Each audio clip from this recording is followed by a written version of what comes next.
the Norwich Lions Club, and she's unable to be here, but she sends a welcome to everyone. Thank you for coming tonight. My name's Gabe Lemal. I'll just be trying to moderate this affair. And let me first tell you a little bit about it. There are, in addition to our contest here, there are several other local Speak Out contests just like this around the state. We all have the same theme.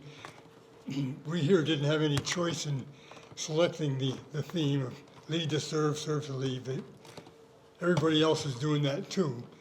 And the people who come in first place in each of these individual contests will be meeting next month in by JP, for a statewide contest. So that's the general layout of things. Let's see, let me start here by introducing our judges, because aside from the speakers, they're the people who play the key role in this contest. So I don't know where the heck they are, but hey, there's Peter Stanza. Would you stand, Peter, or show your face anyway? Okay. And Gary DeGosta, there he is. And Mike Rose. I don't know where oh, there he is, hanging out the back. Okay. Well, let me give you the plan for the evening here. The speakers, there's 4 speakers there selected at random, as you just saw, by picking cards. And that is the order of the speeches. And so after each individual speech, there'll be an opportunity for any of the judges to ask questions, but nobody from the audience at that point. After the last speech is over, the judges will retire to a separate room to deliberate about the 4 speeches. And at that time, I'll have all 4 of the speakers up here in front facing you, and we're going to have a discussion period, really an informal discussion period. So now the pressure is off the speakers. They can just be themselves. And this will be your audience's opportunity to ask their own questions. The questions can be directed to the whole group or to a specific speaker. And I hope that you'll get into the spirit of this thing and ask lots of questions. But anyway, we'll carry on this informal discussion until the judges have done their thing and reappear. And at that point, we'll have an award ceremony to complete the affair. Okay, so let's get started. Remind myself who's up first. It's Oliver Benedict, who is a senior at Hanover High, who's going to be our first speaker. And his title is Service, Not Status. Oliver, go for it.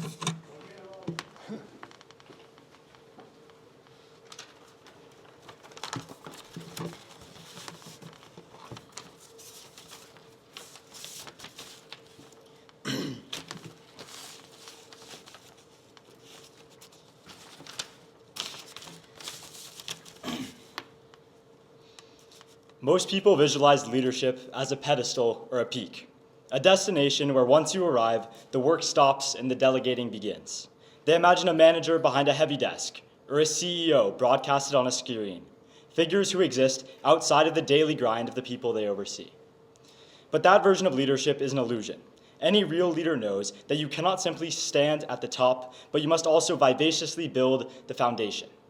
This is a lesson I've learned personally through every group project, every team meeting, and every long hour of practice I've attended.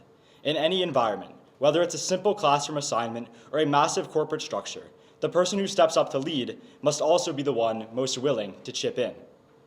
You don't find true respect by asserting your status. Rather, you find it by digging in alongside everyone else.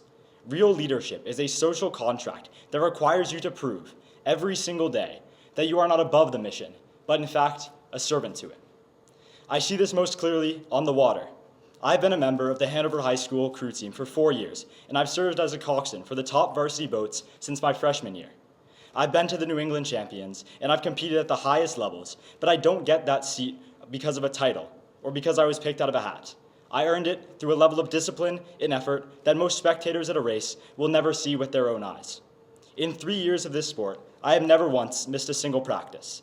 I have been there for every 5 a.m. wake-up call, every freezing afternoon on the water, and every grueling minute of training, whether I've been sick or healthy, tired or wide awake, happy or sad. Even though my role is to steer and command, I still work. I still serve the rhythm of the boat. My teammates, whose backs are turned to the finish line, as they pull as hard as they can, need to know that the person in the stern is just as invested in the pain and in the effort as they are. I cannot ask my rowers to give me everything they have in that final, agonizing 500 meters of the race if they don't know I've had their back the entire way, not just for that duration, but during every cold, dark mile that led up to it. If I am not willing to be sad or to be tired right by their side, I have no right to ask them to do the same for me. That same principle follows me from the river to the podium like this, as a competitive debater. This year, I had the privilege of being awarded third-place speaker at the Harvard National Debate Tournament. But that trophy is secondary to the responsibility I had towards my teammates. Just as I try to represent others through my words here, I have to remember that leadership is never just about one individual. Whether it's me giving this speech today, or a global leader 1,000,000 times more famous and influential than I will ever be. In debate, my leadership was defined by the hours I spent with an exchange student from Serbia, working through her case and refining her speeches until she felt the same confidence that I did when she read it. It was about the rest of the team, who might have only won one round, but their presence, their effort, and their growth were just as vital as any of the wins I recorded. They were not less because of their record. They were the very reason the team existed, the very reason that I got to be a leader at all. However, as I stand here speaking to you as a leader, I must also speak to you as someone who is not. While I might hold a title on a crew team, a soccer field, or in a debate round, I am acutely aware that on the world stage, I am just one small person out of 8 billion. This room, this school, and every community in which I lead are less than a decimal point of a fraction of the human population. In the greater scheme of things, I am not some valiant commander, but rather I am just a humble participant. I am someone who serves. There is no point in me standing here if this speech is just an exercise in being high and mighty. If I were to stand here and talk only about the power of leadership without acknowledging my own smallness, I wouldn't be serving you.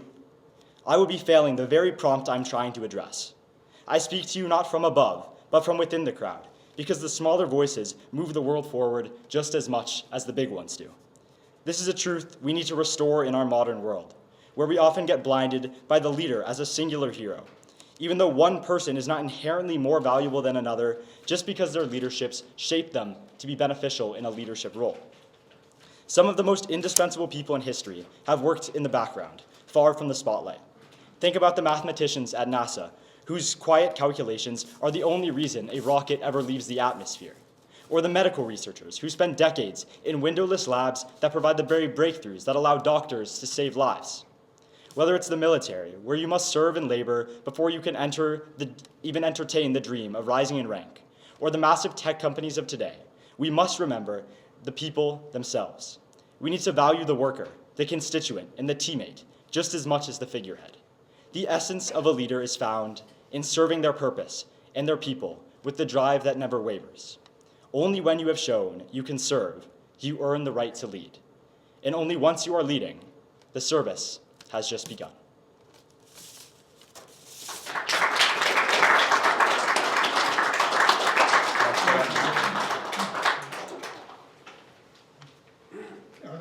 Hang on for a second, see if there are any questions from judges for you. Okay. Thank you. While I alluded earlier to the theme of all of these contests that are going on around the state, I feel to tell you what it was. Lead to serve, serve to lead. If that's not already pretty clear. Our second speaker tonight is Helena Mielcarz. She's a senior at Lebanon High, and her title is Teaching as a Path to Lead and Serve. Helena.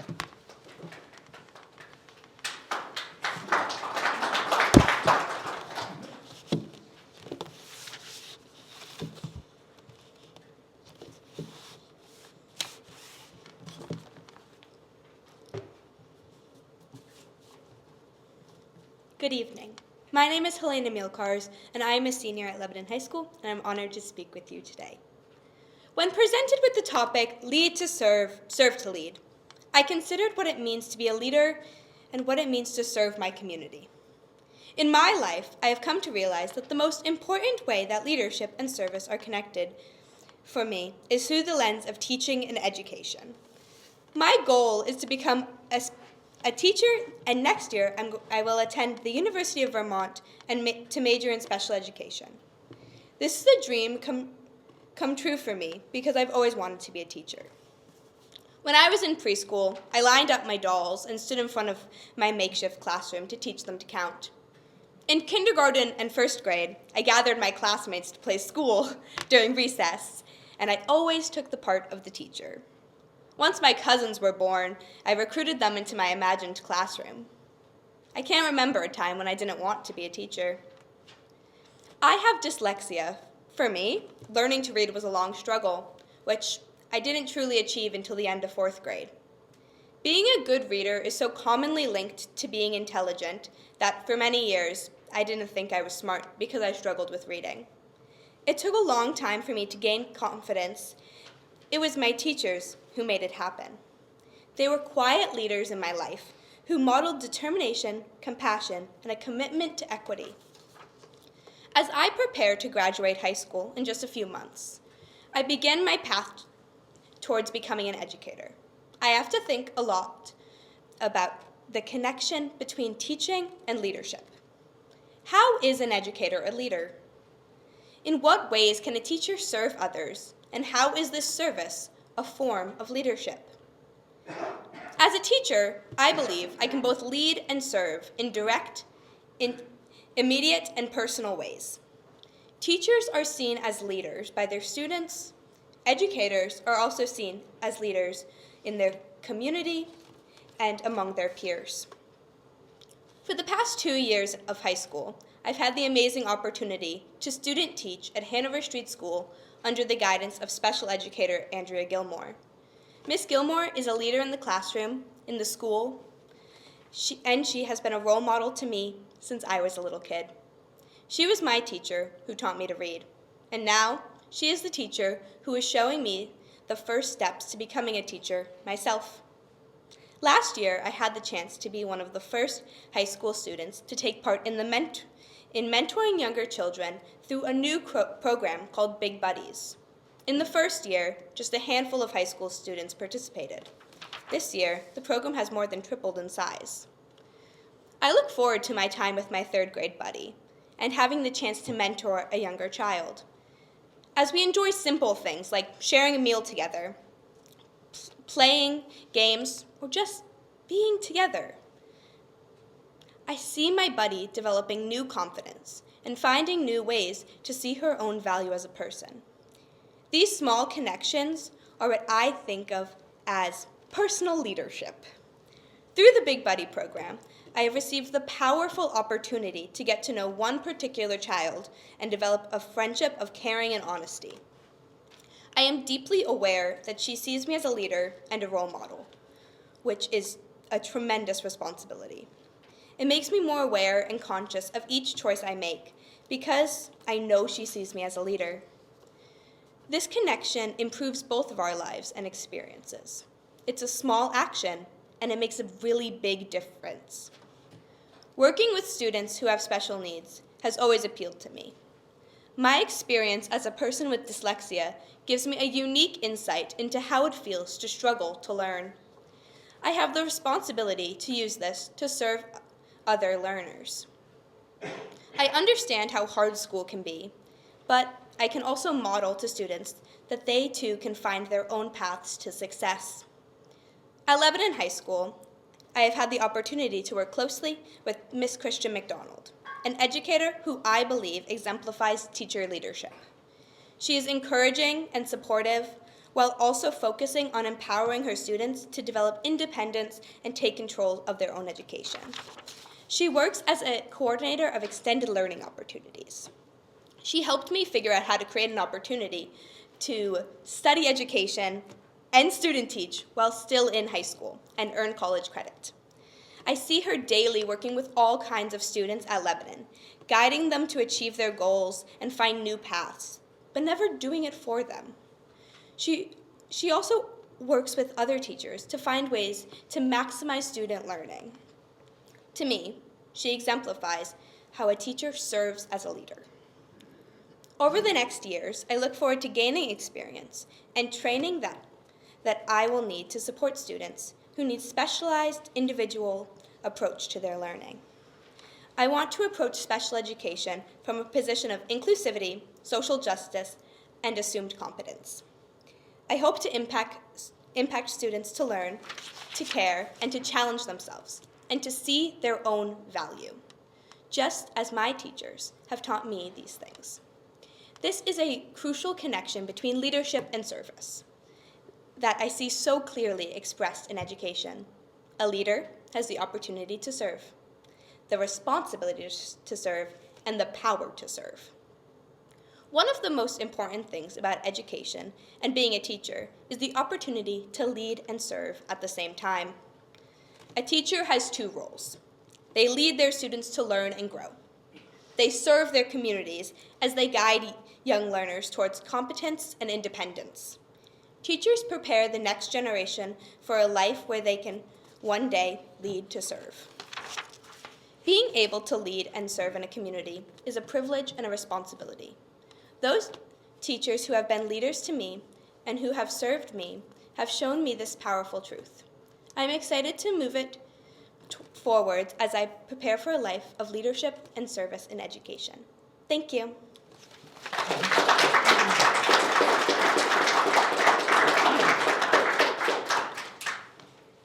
Any questions from the judges? Okay, thank you. Thank you. Helena.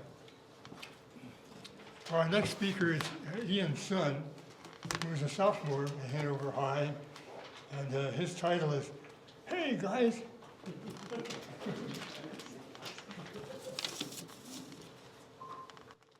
Good evening, members of the Lions Club and fellow community members. My name is Ian Sun. I'm a sophomore at Hanover High School and a proud member of Boy Scouts Troop 253 here in Norwich, Vermont. My parents like to tell me childhood stories of overhearing me shouting, "Hey guys," or guys in the playground. They told me that I'm naturally drawn to people or groups, which I agree. I learned early on that I wanted to take the lead so my friends could have more fun together in group play. Someone needed to step up and help coordinate. I enjoyed serving in that role. While I happily served my friends, I found myself growing into a better leader. Lead and serve are two sides of the same coin for me. First, my take on lead to serve is that leadership comes with responsibilities to serve. That is, to help inspire and have a positive impact on people around me. Being the patrol leader of Norwich Troop 253, I've learned that troop leadership comes with a responsibility to organize activities like hiking, camping, cooking, cleaning, ceremonies, and of course weekly meetings. At school, I co-founded Tucson Skewers, a Chinese skewer company with the goal of raising money for the free meal program at the Upper Valley Haven. To date, we've sold over 1,000 skewers and made over $3,000. At Hanover High, I also founded the DECA chapter to engage my fellow students who are passionate about business and its positive impacts on the community. 2 months ago, I led my school team to win second place at the New Hampshire State Conference, qualifying for the International Conference. Second, my understanding of serve to lead is that service builds leadership. While serving people at different leadership positions, I have learned on the job what leadership represents. To me, leadership is not simply about issuing orders and making decisions. It's more about participating in a democratic and rational decision-making process. While a freshman, I was elected to the Student Leadership Council of Hanover High School, while serving as a student representative to the Dresden School Board. At the meetings of council and the school board, I've learned firsthand that leadership involves deliberate, civil, and two-way communications before each key vote. Leadership is not a privilege. It is a role and responsibility that almost everyone will take at some point in their lives. Leadership is something we practice daily in how we treat others, how we include others, and how we step up when something needs to be done. So when I think back to that little kid shouting, "Hey guys," across the playground, I realize that leadership does not start with authority. It starts with a willingness to take that first step. Leadership starts with stepping up when something needs to be done. It starts with putting others before yourself. To lead is to serve, and to serve is to lead. Thank you.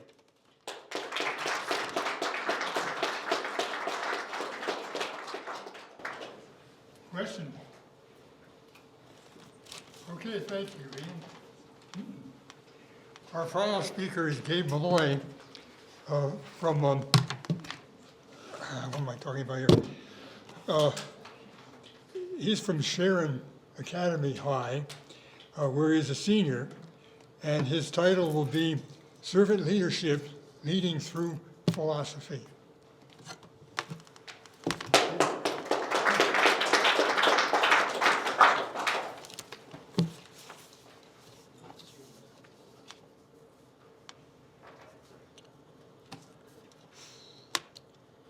My name is Gabe Malloy, and thank you for joining us today. Before I begin my speech, I'd like to quote Robert Greenleaf. He is the founder of the philosophy that my motivation came from. The servant leader is a servant first. It begins with the natural feeling that one wants to serve first. The last time I was in this room, I was left with a philosophical question David posed to the room. One I couldn't answer. At the time, I was fairly new to philosophy, and it bothered me that I didn't have an answer. But in hindsight, that moment did something more important. It pushed me to continue my philosophical journey. So when I saw today's theme, I thought about it for a while. And then I realized, wait, there's a philosophy for this. Over the past year, I've learned that philosophy helps us rationalize, stay open-minded, and ultimately become better people. And if we are better people, we become better servants and therefore better leaders. I believe that humans are inherently good, and through philosophy, we can unlock that good, allowing us to serve others more effectively, and lead more ethically. Today, we think of leaders often as bosses, presidents, or organizations, but too often we see leaders prioritize money over people. Too often we see unethical decisions, discrimination, exploitation, and environmental harm. So what causes this? I believe it comes from a leader-first mentality. People who seek leadership for power, control, or personal gain. Today, I want to explore how a philosophical approach can challenge that and replace it with something better. First, let's define the two words we're here to discuss, leader and servant. The word leader comes from Old English, leaden, meaning to guide or to conduct. A leader, simply put, is one who guides. The word servant comes from French servir, meaning to serve or to show devotion. A servant is one who acts for others. But here's where things are interesting. While writing this speech, I realized that many traits we associated with leadership, like bravery, are not always inherently good. They're situational. Take this example from Jean-Paul Sartre. A young man must choose between going to war after his brother's death or staying home caring for his dying mother. One choice seems more brave by societal standards, fighting for his country, but is it truly more moral? If the war is unjust, is going really brave, or is staying, caring for his mother, the greater act of courage? This shows us something important. It's not enough to appear virtuous. What matters is why we act. So instead of focusing on surface-level traits, I thought about values deeper than this that truly define servant leadership for me. I'm going to list off a few qualities and an example with them. Empathy. Nelson Mandela demonstrated this through his ability to forgive and connect. Even with people others would never forgive. His empathy helped unite a divided nation. Humility. Aragorn from Lord of the Rings knew his rightful place as king, yet chose to live among his people as an equal. He led without arrogance. Service. It is believed that Jesus said, "The Son of Man did not come to be served, but to serve, and give his life as a ransom for many." He led by putting others first. These figures share something in common. They were servants first. This brings us to an important distinction. A leader-first person seeks power, control, or recognition. A servant-first person seeks to serve others and leads as a result of that service. Philosophy matters here because it helps shape how we think about these roles. From Marcus Aurelius, who reflected on self-discipline and a moral responsibility, to Descartes, who emphasized rational thinking, philosophy has guided people toward better ways of living and leading. As Robert Greenleaf said, the servant leader is a servant first. And that's the key idea. A great leader doesn't put themselves first, they put others first. Because when you serve people genuinely, leadership follows naturally. Leaders must represent the people they guide. Leading should be an act of serving because at its core it is. When we shift from a leader-first mentality to a servant-first mentality, everything changes. Leadership is no longer about control, power, or recognition. It becomes about responsibility, empathy, and care for others. Philosophy teaches us to question our intentions, to think critically about our actions, and to choose what is right over what is easy. And when leaders adopt that mindset, they don't just lead, they inspire. Because in the end, leadership is not about being above others. It's about lifting others up.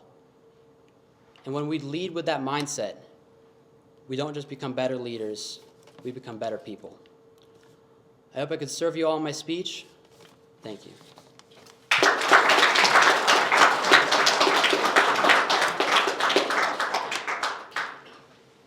Again, any questions from judges?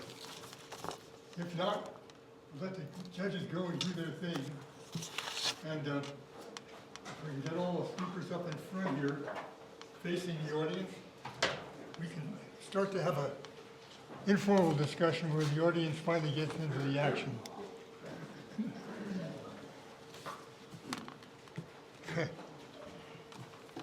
Any way you want to do it.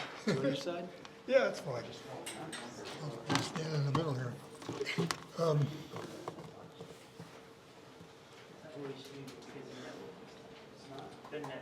Okay, so again, the plan here is for you folks to start asking questions. Again, you can direct them either to specific speakers or to the whole group.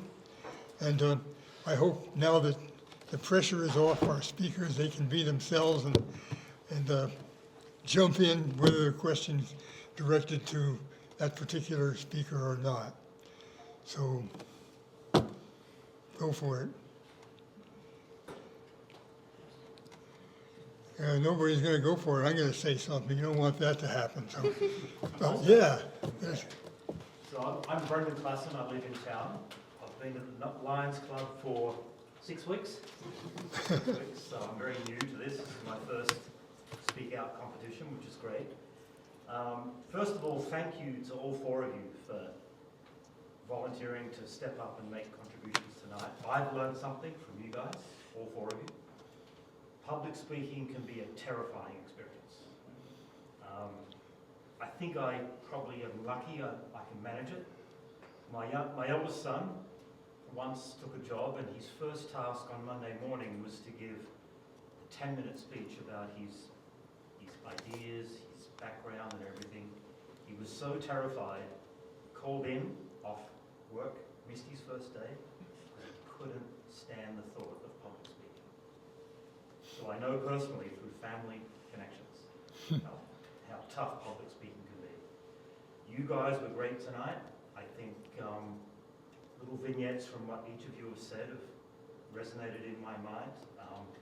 I loved your, sorry, I've forgotten your name, first speaker. Oliver. Your reference to the fact that the crewmen had their backs to the finish line, so they perceive it through your vision of it, and they collaborate with you to see that. Your speech about your, I guess some people may call it a condition, a disability, this dyslexia. You see it as a vehicle for your success in teaching. Phenomenal. Turn it around. Great. Thank you. Gentleman over here, the skewers project for the Haven funding, $3,000 if I remember correctly. Terrific community service, great exemplification of why we're here and what we're talking about tonight. And the philosophy connection. You mentioned, I think, Marcus Aurelius, one of the great Stoics. Yes. You stepped back and took a very philosophical, almost abstract approach to the topic, and it was very well presented. So all four of you done a great job.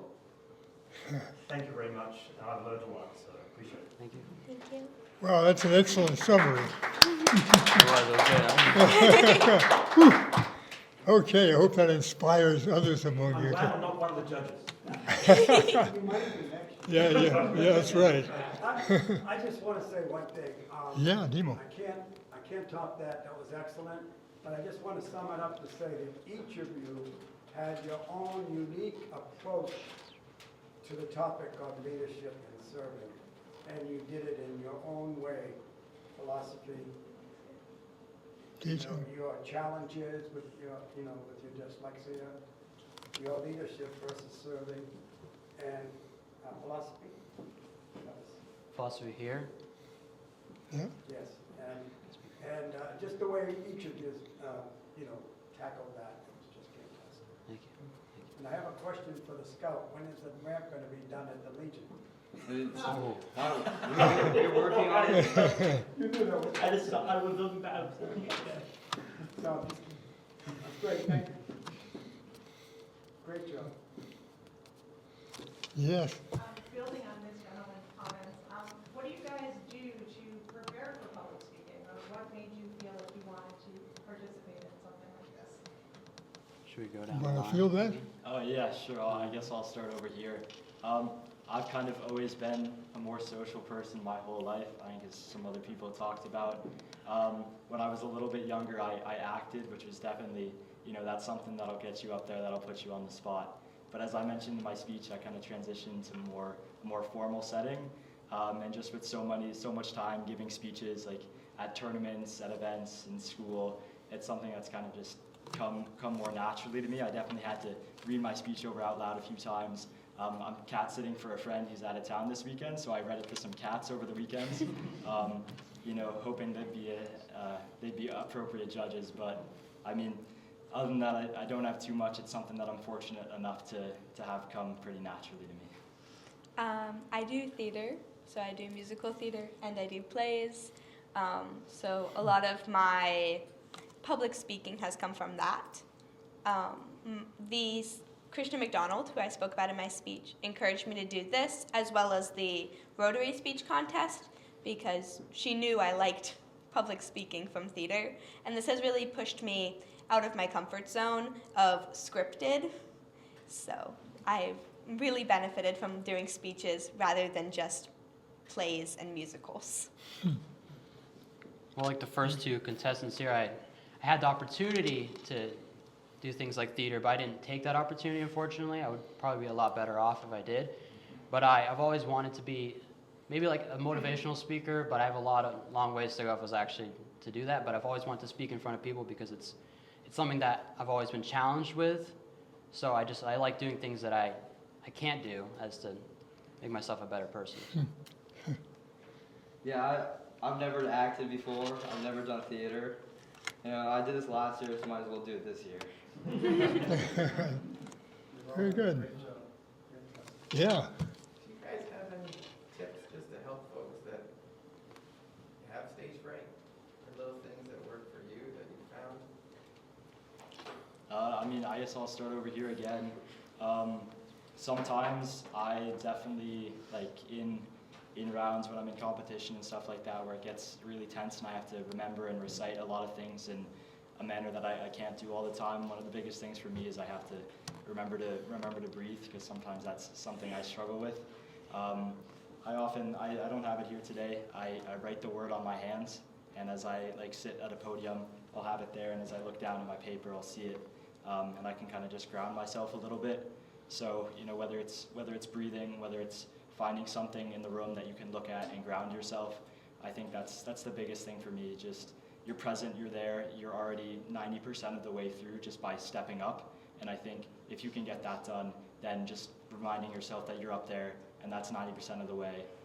For me, that's how I find my way through. Because of my experience with theater, the theater department at Lebanon High School has these pre-show rituals we always do, and I do them in my mind as I'm sitting before I do a speech, because I know they calm me and they are good luck to me, because I've done them before every single show since freshman year. So doing some sort of ritual that feels good to you can help with stage fright. I take a much different approach. I've previously been very prone to being affected what people think of me in areas like this. So I in sports and in speaking, I've just had to leave my mind and just not think about any of it, and it doesn't really matter at all. So it's I don't need to win, I don't need to lose. I'm just neutral. I'm just here to be here. So I don't really nothing in it for me. Yeah, I don't know, maybe breathe.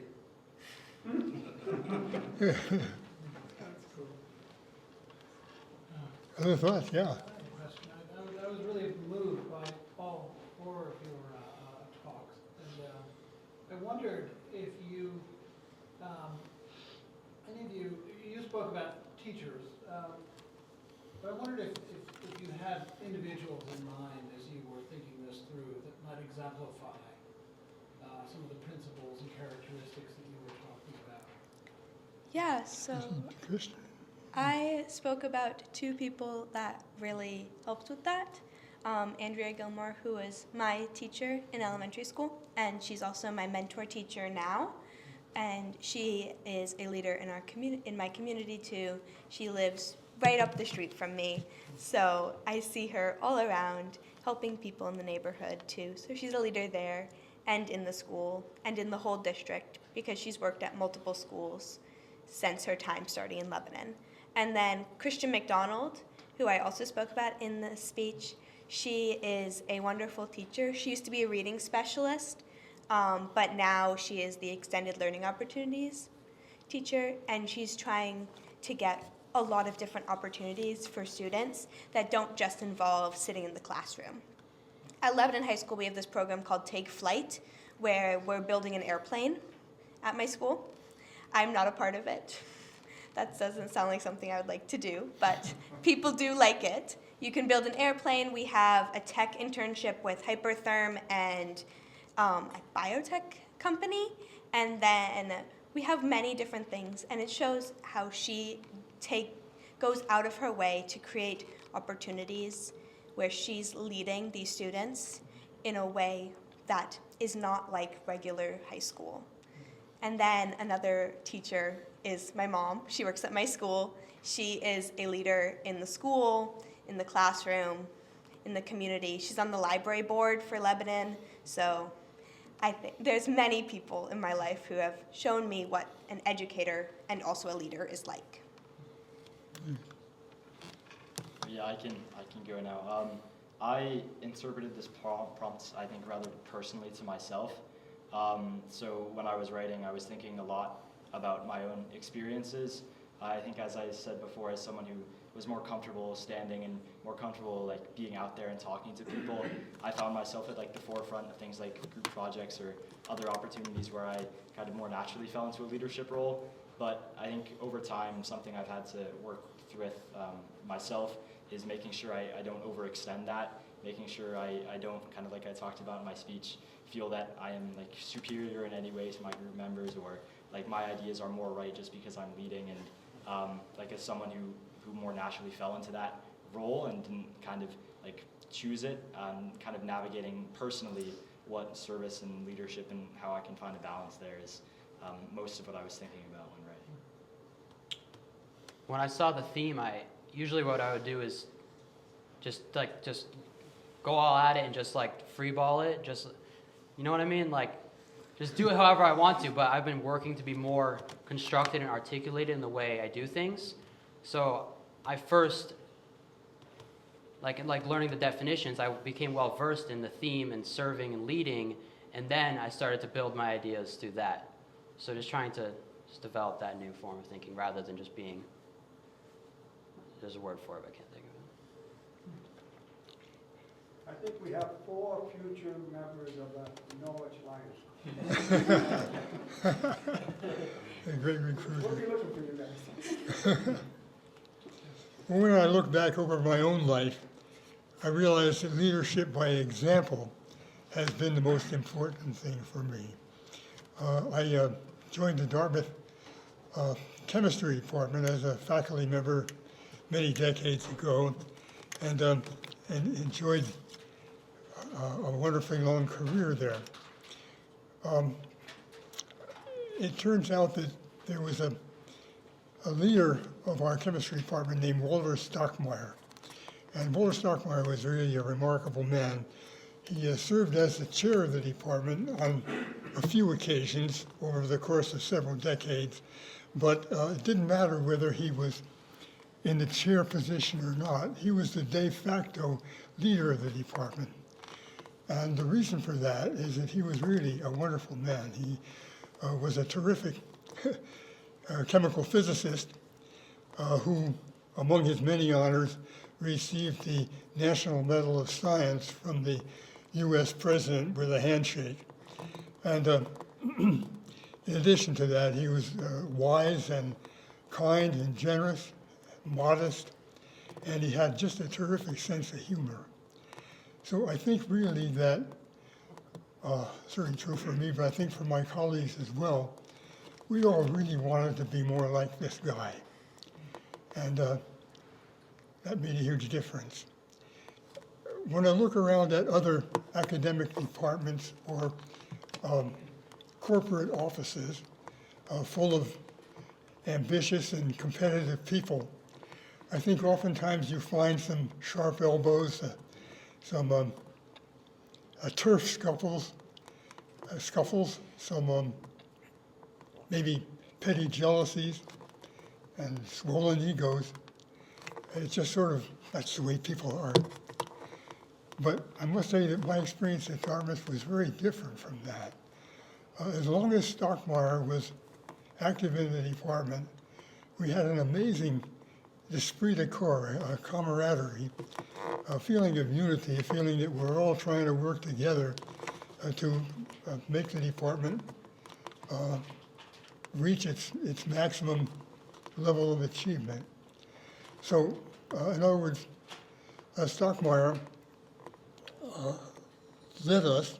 His leadership was based on the fact that it was simply stocky. And with that leadership, he served our department extremely well. But other questions for our speakers or comments?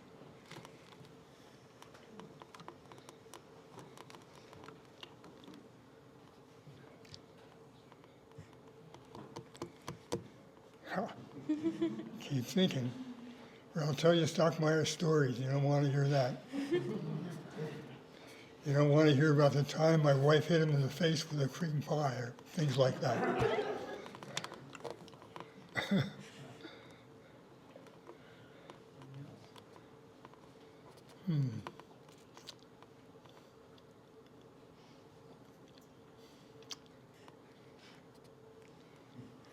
We got to get those judges in gear.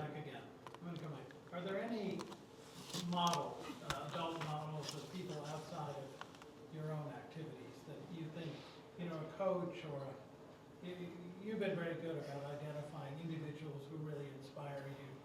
I just wondered if there's anybody out there in politics or coaching or performance who inspire you, who seem to exhibit those characteristics you loved.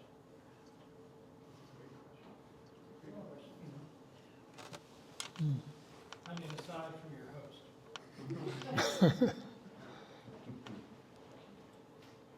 I mean, I can probably kick it off over here, I guess. There's, I think, a lot of people on a smaller scale that I think have a lot of the characteristics I talked about. I mean, one, like if I had to give you a specific name, we have a new soccer coach this year for the soccer team. He came in, old coach, who's been there for a while, so we had some big shoes to fill, but he did an extremely good job, I think. He was someone who was very respectful, very kind. He understood everyone's needs and wants, but then also organized the team in a way that was able to find a balance between the enjoyment of the game, but then also the importance of trying, continuing to put effort in to find success in games in the season. He was someone who, as a member of the team, made me want to work harder, to to win games, to play harder when he was there. And he's someone I've known for a little bit, playing more casual soccer around the Upper Valley. And when I learned he was going to be coach, that instilled some more confidence in me. So he's one example. But as you look around, there's so many members of the community, like even people that are just here, like by showing up, by supporting. I think in many ways you serve. And I think, like everyone said here, when you serve, you're a better leader. So I think I've already spoken a lot on this, but I could speak about every single one of the teachers I've ever had since kindergarten, about how their leadership has taught me to be a leader, and their service to my school community has taught me how to serve others.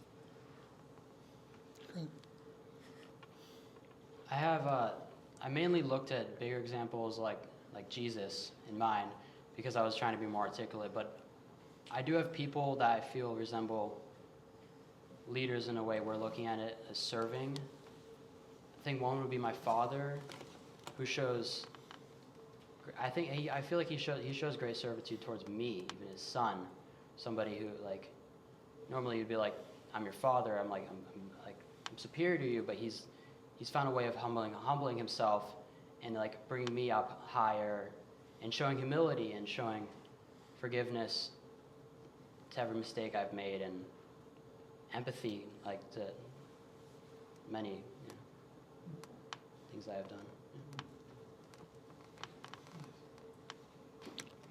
So, friends, family, parents, everybody I met, yeah. I'm going to hit you with another Stockmeyer story. At one point, he made a mistake in one of his publications, and that happens to all of us at one time or another. And what you want to do when you discover it is hustle your butt and correct the error before somebody else does it. Stockmeyer approached it in a different way. He had an alter ego that he called Waldemar Zuberschitz. And so this was the other Stockmeyer. And so the way he dealt with this error that Walter Stockmeyer made was to have Waldemar Zuberschitz publish a paper in which he shoots down Walter Stockmeyer and makes the correction. There are not many scientists who have the kind of self-assurance that takes. I guess we're getting a little off the point, but once you get me thinking about Stockmeyer, it can go on for a long time. Other kinds of thoughts. I think the audience has come up with some great stuff, so keep it coming. Yeah. I was interested in the two candidates who referenced your parents, and I think sorry, I forgot your name? Gabe. You mentioned your father not assuming a superior role, but coming down to your level and meeting you on an equal level playing field, which is great. And I think your reference to your mother, who's also a teacher? Yes. If I remember. You didn't so much mention your mother, but you mentioned her in the context of all your teachers, which was again an equal, down to the same level as others type thing. And I think it was quite interesting that you've put very important people in your lives, your parents, your mother, your father, at a baseline level with other people who are very influential with you as well. So I'm a parent of 3 boys, so it's interesting, I'm always learning, and it was nice just to hear that you sort of referenced your parents in that capacity. Here they are. The judges have returned. Yes, hooray. Okay. Well, I'd like to start here with Giving to you. wait a minute. You remember the deal. Each one of you guys is going to deliver one of those to one of the speakers. We are. Told you that about 3 times, so you gotta do it, man. But first, We will do it. okay. Yeah, each one of you will deliver one of those to the speaker, okay? Anyway, I'd like to present a little something to all of the speakers. It's just a certificate to thank them for doing what they've done tonight. So Eden, here's one for you. Let's see. This Gabe's down here somewhere. Is that convenient? There you go. Yes, sir. And Helena Thank you. and Oliver. Thank you very much. So thank you all very much. And so you guys can sit down now. And if the judges can get their act together, they can present prizes. Go for it.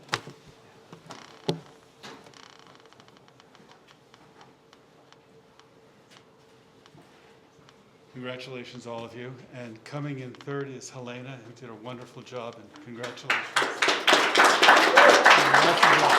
you so much.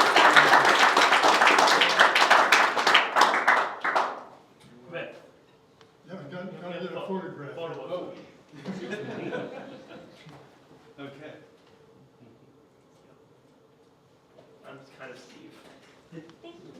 Good. Who's next? Okay. Number 2. Ian.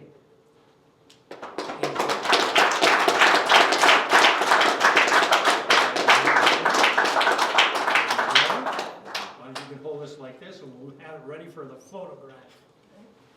There you go. Congratulations. Thank you.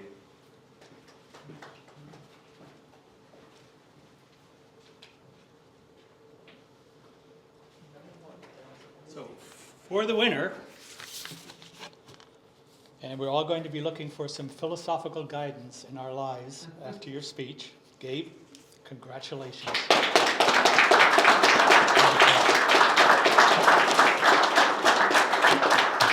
And I just wanted to say, there were 1 or 2 names in your list of philosophers I didn't catch, so I've got a question for you later. Okay, all right. Don't forget. Leave me hanging here.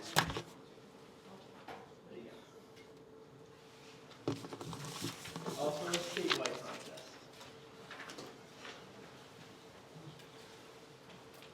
Okay.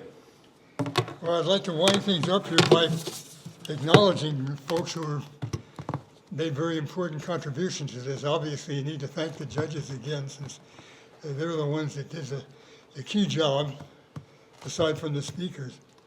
But I also want to thank Kyle Kohler, who's our recorder and photographer, Glenn Britton, who timed the speeches, and Nico Becker, our finance guy. So that does it for tonight, and thank you all very much for coming.